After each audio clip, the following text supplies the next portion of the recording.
Iimbestigahan ng Manila International Airport Authority ang reklamo ng isang OFW matapos umunong mawala ang ilang mahalagang gamit sa kanyang balikbayan box.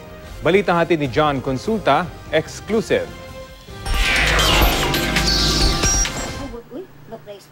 Napalitan ng matinding pagkadismaya ang saya ng umuwing OFW na si Corazon Makirang nang malaman na nawawala ang ilan sa mahalagang gamit sa kanyang balikbayan box. Mga hayop na yun, sabi kong ganon. Ako pa dinali.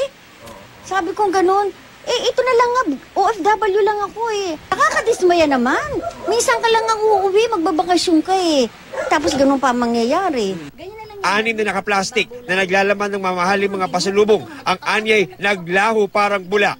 Sa bahay na lang daw niya napansin ang ibabaw ng kahon, tad-tad ng tape na may tatak na Transportation Security Administration o TSA ng Amerika para palabasin umanong binuksan at ininspeksyon ng kahon sa Amerika. Pero sa pakikipag-ugnayan daw niya sa pamamagitan ng email, sinabi daw ng TSA na kung sila nagbukas, dapat ay may nakalagay na Notice of Inspection o NOI tulad nito sa ininspeksyong bagahe.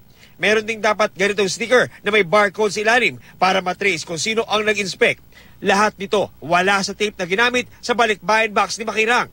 Kapuna-puna rin na iba ang kulay ng logo ng original na TSA sa nakitang TSA packing tape na nasa kahon. Pineki yan, peke. Dito tinira yan. Talagang hindi nagbabago yung naiya na yan. Duterte, do something about this.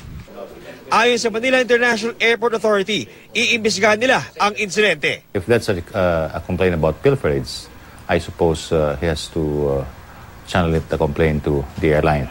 But definitely we will assist in whatever way we can help her determine whether the pilferage happened here. John Consulta, GMA News.